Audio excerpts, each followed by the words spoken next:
세상은 요지경 속이다. 옛날 유행했던 가사 제목입니다. 여러분 가사가 기억나신가요? 여기도 짜가 저기도 짜가 짜가가 판을 친다. 인생을 살면은 7, 80년 화살같이 속히 간다. 정신을 차려라. 요지경에 빠진다. 참 과거에 많이 불러보았던 유행가 가사입니다. 요지경이란 알쏭달쏭한 묘한 세상을 일컫는 말입니다. 여러분 TV에서 기막힌 이야기, 실제 상황이란 TV 프로그램을 보셨나요? 그 프로그램을 보면은 참 별별 일들이 다 생기구나. 이런 세상이, 어떻게 이런 세상이 있는구나 라는 것을 느끼게 됩니다. 세상은 정말 속고 속이는 세상이 아닌가 싶습니다. 여러분, 나 또한 속고 속이는 그런 부류 속에 살아가고 있지는 않습니까? 미국에 왜 변호사가 많은 줄 아십니까? 참 변호사라는 직업이 왜 이렇게 많은지 몰라요.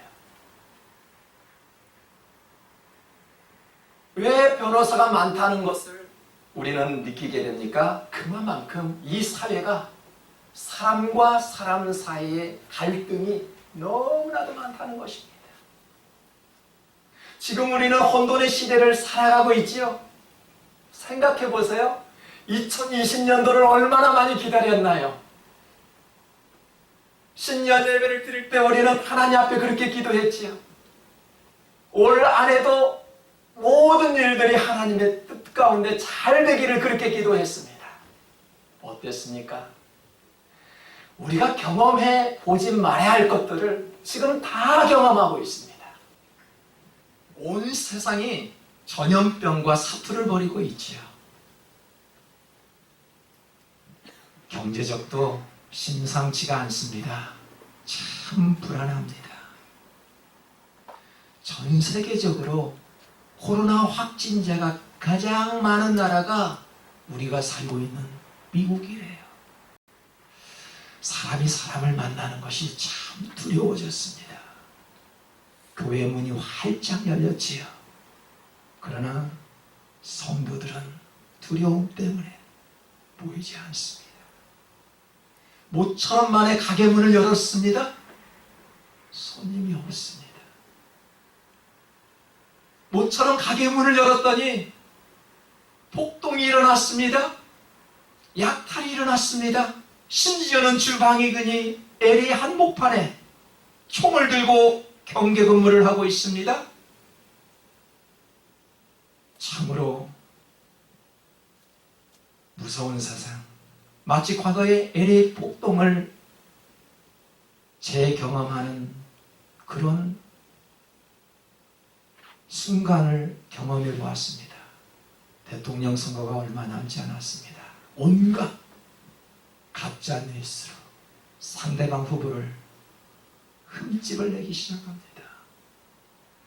사람들은요, 어떤 사건을 해석할 때 잘못 해석할 때가 있습니다. 생존 경쟁을 위해 살아남기 위해 남을 속이는 거짓말이 가장 큰 무기인 것 같습니다. 맞습니까? 성경 인물 중 가장 얄미운 사람이 있어요. 누구일까요?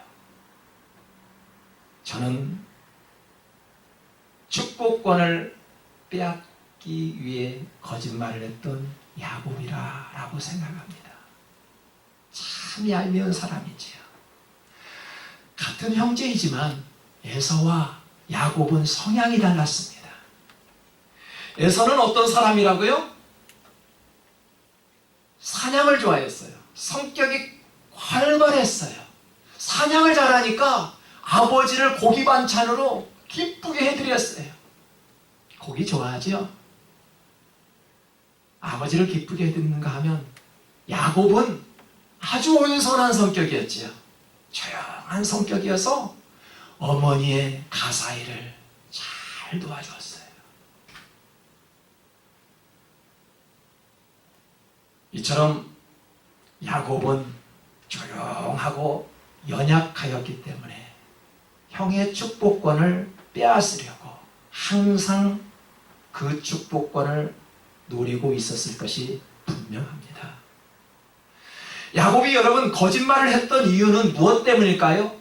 탐욕 때문이었죠. 형 에서를 속이고 눈이 어두운 아버지를 속인 이유는 그 탐욕 때문에 거짓말을 하였습니다. 이때부터 에서는 분노하여 야곱을 죽이려고 합니다. 살인을 하려고 합니다. 아주 무서운 계획을 세우고 있죠. 이때부터요, 에서와 야곱은 갈등이 심화되고 있죠.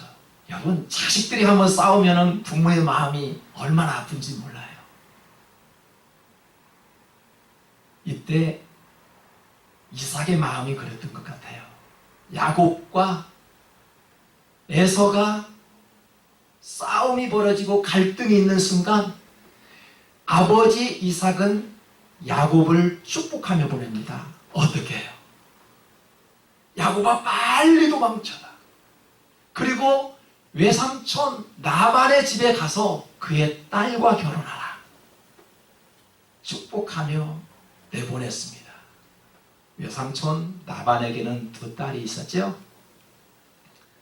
라헬과 레아가 있었습니다. 외삼촌, 제가 앞으로 7년 동안 삼촌을 위해서 일을 할 테니 동생 라헬과 결혼해 주시기를 허락해 주십시오 라고 부탁을 합니다. 이때 라반이 말하지요. 그래, 남주는이 너에게 주겠다 라고 말을 합니다. 야곱은 라헬과 결혼하기 열심히 7년을 일하죠. 7년이 다 되었습니다. 외삼촌, 약속한 7년이 다 되었으니 이제는 라헬과 결혼해 승낙을 해주시길 바랍니다 라고 할 때 외삼촌은 동네 사람들을 다 불러놓아 잔치를 벌였지요. 외삼촌이 장인이 된 것입니다. 그런데 다음날 일어나 옆에 누워있는 처녀를 보니 내가 원하는 라헬이 아니라 레아였습니다. 기가 막힌 일이지요. 야곱이 화가 났습니다. 삼촌, 장인어른, 왜 나를 속이셨습니까? 내가 당신을 위해서 7년 동안 일을 했는데 라헬이 아니라 큰딸 레아였습니다. 왜 속였습니까? 굉장히 분노하였습니다. 이때 장인어른 라반이 이렇게 말하지요. 이 고장에서는 아우를 언니보다 먼저 주는 것은 이 고장의 법이 아니래요. 그러니 라헬을 원한다면 다시 7년을 일하라. 기가 막힌 말을 합니다. 야곱이 속은 것입니다. 처음부터 작은 딸과 결혼해서는 안 된다라고 말했어야 되지 않았을까요? 처음 약속한 말과 분명 달랐습니다. 야곱은 라헬과 결혼하기 위해 14년을 일했지요. 장자권을 빼앗기 위해 거짓말을 했던 대가인가요? 야곱은 아버지와 형 에서를 속였습니다. 이제는 장인이 된 라반에게 야곱이 속았습니다. 남을 속이고 자신도 속고 속는 그러한 일들이 계속 벌어지고 있을 때 그 갈등의 불씨가 가족 전체로 확산되지요. 1절을 한번 보십시오. 야곱이 라반의 아들들이 하는 말을 들은 즉 야곱이 우리 아버지의 소유를 다 빼앗고 우리 아버지의 소유로 말미암아 이 모든 재물을 모았다는지라. 여러분, 야곱이 라반의 재물을 거짓으로 빼앗은 것이 아니거든요. 근데 라반의 아들들이 보니까 야곱이 자기의 가축들을 빼앗은 걸로 오해를 합니다. 야곱과 라반의 갈등의 원인은 역시 돈이었어요. 품삯이었단 말이에요. 오늘날 재물 욕심이 많은 우리들의 모습 아닐까요? 6, 7절에 보니까 야곱의 말을 한번 들어보십시오. 당신들도 알다시피 나는 있는 힘을 다하여 장인어른의 일을 해드렸어. 그러나 장인어른께서는 나에게 주실 품삯을 10번씩이나 약속을 지키지 않았어. 그런데 하나님은 장인어른이 나를 해치지는 못하도록 그렇게 막으셨어요. 라반은 욕심 때문에 더 이상 야곱을 사이로 보지 않았습니다. 장인어른의 탐욕 때문에 본인도 더 이상 장인어른으로 보지 않았습니다. 이것이 바로 야곱과 라반의 불편한 관계입니다. 라반은 품삯을 10번씩이나 변경할 정도로 야곱을 속였습니다. 결국 20년 동안 함께 살았죠. 그 20년의 우정을 다 뒤로 던져버리고 야곱은 장인 어른을 곁에서 도망쳐 버리려는 그런 계획을 하고 있습니다. 속고 속이는 관계는 서로 할 말이 많죠. 라반도 할 말이 많았고요. 야곱도 할 말이 많았습니다. 자기의 실수는 보지 않고 다른 사람의 허물만 보기 때문에 그렇지요. 내가 잘해준 것만 생각하고요. 남이 잘해준 것은 전혀 생각하지 않습니다. 저의 모습입니다. 우리 현대인들의 모습 아닐까요? 내가 그분에게 어떻게 잘했는데 그것만 생각하고요. 저분이 나에게 이렇게 잘해줬는데 그것은 까마득하게 잊고 살아갑니다. 서로 간에 고맙고 격려하기보다는 미워하고 비판합니다. 야곱과 라반의 처음 관계는 얼마나 좋았습니까? 야곱은 에서로부터 도망치기 위해서 라반의 집으로 피신할 수 있는 그런 피신처였지요. 라반도 일손이 부족하여 야곱이 오니 너무너무 좋아해 웰컴해 주었습니다. 서로가 좋았습니다. 서로 좋은 관계로 시작되었지만 그 후 20년 만에 라반에게 도망쳐 버립니다. 오늘날 현대인의 모습은 어떨까요? 여전히 사람들의 뒷모습은 왜 이렇게 추한지 몰라요. 제가 아마도 가장 강조한 부분이 있을 것입니다. 아니, 성경에서 그렇게 말씀하지요. 뒷모습을 아름답게 해야 한다. 처음보다도 끝이 좋아야 한다. 이것이 성경적입니다. 처음과 다르고 처음 말한 것과 달랐지요. 2절에서 보니까 라반이 그랬단 말이에요. 라반의 안색을 보니까 이 얼굴을 보니까 대하는 것이 전과 같지 않아요. 우리는 친구들을 좋아하죠. 주변의 환경을 좋아합니다. 의지할 대상을 좋아합니다. 그러나 사람의 마음은요, 예전과 같지 않고 변할 수 있습니다.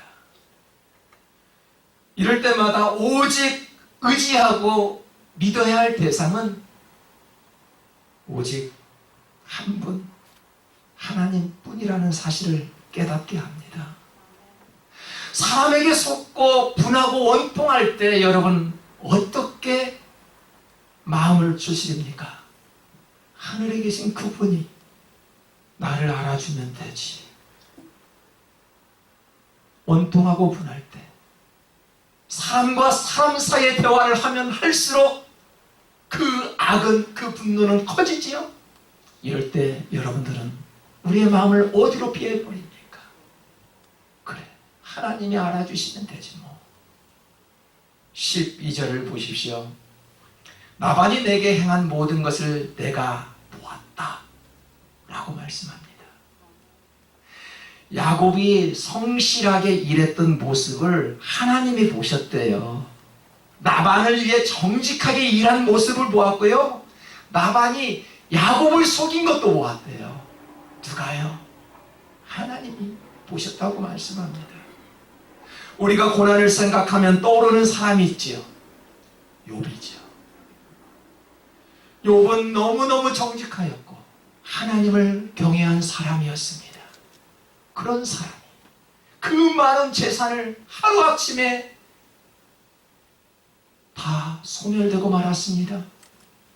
10명의 자녀가 순간에 모두 사망하고 말았습니다. 아내마저 도망쳐버렸고 그의 몸은 병들었습니다. 이때 그가 그렇게 고백하지요. 우리가 찬양하지 않았습니까? 그러나 내가 가는 길을 그가 아시나니 그가 나를 단련하신 후에는 내가 순금같이 되어 나오리라. 이것이 욥의 고백입니다. 역시 믿음의 사람이지요. 맞습니다. 욥은 부자였습니다. 정직한 사람이었습니다. 그런 사람에게 친구가 없었을까요? 네, 친구들이 찾아왔지요. 그들은 위로의 메시지보다는 오히려 공격적이었습니다. 죄 없는 자가 망할 자가 누구냐? 분명히 무언가 있을 거야. 하나님 앞에 기도해야지. 하나님은 절대 악한 자를 붙잡아 주지 않아. 마음속에 죄악이 있거든 씻어버려. 내 손에 죄악이 있거든 버려야 해. 이것이 친구들의 위로입니다. 말씀을 빗대어서 공격적입니다. 여러분, 이때 욥은 누구도 원망하지 않았지요. 이번 고난은 하나님의 섭리 안에 있다라고 그렇게 고백합니다. 하나님께서 나를 정금같이 다시 불러주실 것이라는 소망을 가지고 나아갔습니다. 이러한 믿음이 저와 여러분의 있기를 축복합니다. 선한 일을 하다가 분하고 억울한 일 가지고 계십니까? 우리는 때로는 하나님의 일을 한다면서 너무 분하고 때로는 억울한 일을 누구에게나 쉽게 당할 수가 있지요.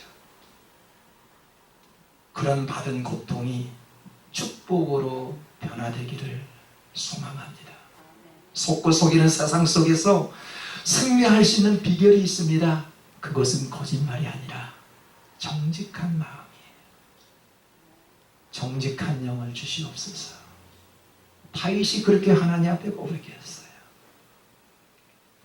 이 속고 속이는 세상 속에서 똑같이 너가 나를 속였으니까 나도 다른 사람을 속여? 실패한 인생밖에 되지 않습니다. 우리는 좀 다른 사람들이지요.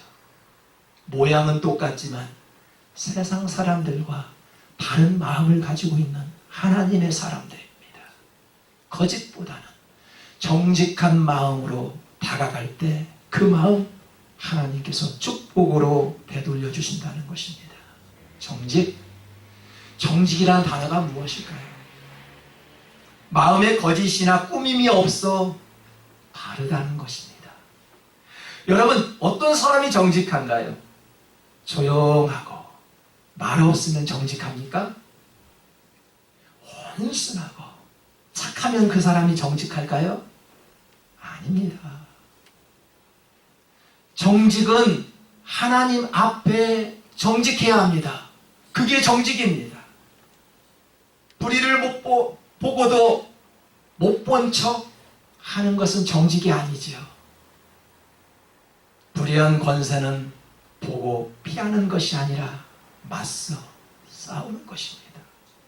하나님 앞에 정직입니다. 속고 속이는 세상 싸움은 100% 영적 전쟁이지요. 네, 우리는 영적 전쟁입니다. 마귀는 유언비어를 퍼뜨리고요, 성도와 성도들 간에 이간질을 하여 사람을 멀리하게 만듭니다. 오늘날, 지금 오늘 분위기가 어때요? 사람이 사람을 멀리해요. 안전하대요. 마귀의 속삭임이시죠. 가까워지는 그런 사람이 아니라 멀리 할수록 안전하다, 그렇게 말을 합니다. 마귀는요, 우리의 싸움을 혈과 육의 싸움으로 몰아가지요. 그래서 자기의 생각을 관철시키기 위해서 상대방을 서로 비방합니다. 만약에 그렇다면 이미 우리는 마귀의 수법에 걸려들고 마는 것입니다. 에베소서 6장 12절에 보니까 우리의 씨름은 혈과 육을 상대하는 것이 아니에요. 통치자들과 권세들과 이 어둠의 세상 주관자들과 하늘에 있는 악한 영들과 싸우는 거래요. 싸움의 대상이 누구라고요? 사람이 아니래요. 악한 영과 싸움이래요. 사람과의 만남도요, 헤어짐도요, 여러분 하나님이 주관하시죠. 제가 여러분을 만났어요. 10년 전에 만난 우리 청년들도 있고요, 5년 전에 만난 우리 성도님들도 계시고요, 어제 만난 그런 사람들도 있어요. 그런 만남은 우연이 아니야. 우리가 이렇게 노래하지만 우리의 만남과 헤어짐도 하나님이 정해주신 것입니다. 수많은 교회가 있는데 왜 선한 믿음교를 향해 발걸음을 돌려주셨을까요? 하나님이 주신 마음이기 때문에. 저와 여러분은 오늘 이 자리에 찾아온 것입니다.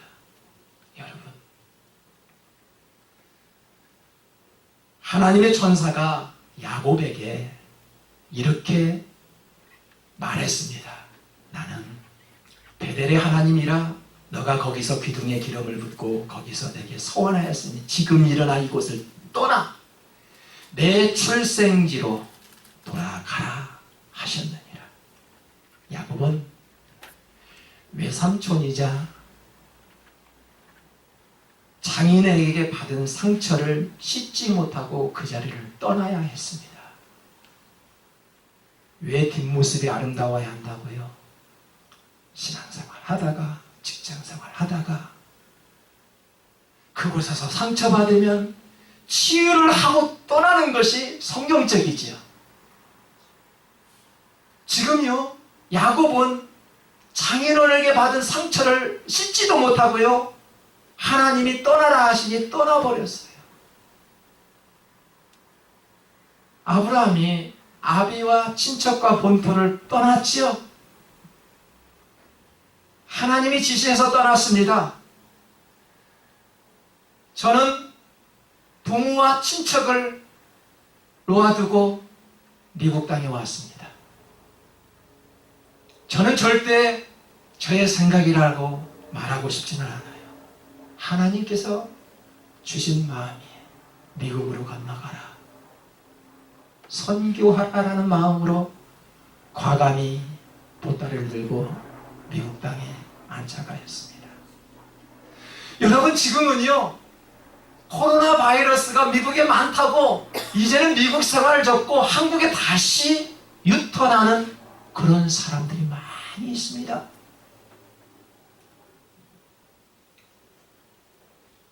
여러분,